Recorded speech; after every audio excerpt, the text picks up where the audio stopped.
একজন হ্যান্ডসাম জীবনসঙ্গীর চাইতেও অনেক বেশি প্রয়োজন একজন কেয়ারিং এবং বিশ্বস্ত জীবনসঙ্গীর। কারণ সময়ের সঙ্গে সঙ্গে চেহারা ফুরিয়ে যায়, সৌন্দর্য আর থাকে না।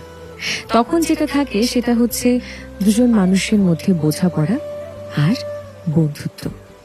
যে মানুষটা আপনার প্রতি মায়া করে, যে মানুষটা আপনার ছোট ছোট ডিটেলসগুলো মনে রাখে, আপনার ভালো লাগা মন্দ লাগাগুলোকে মেনে নেয়, সেই মানুষটা সব থেকে বেশি আপন। আর তাই তাকে ভালোবাসুন। আপনার সৌন্দর্যে যে বিমোহিত তাহাকে নয়, কারণ ভালোবাসা মানেই হচ্ছে একসঙ্গে বড় হওয়া।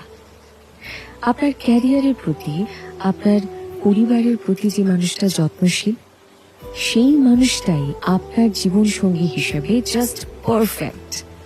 কারণ সে জানে কিভাবে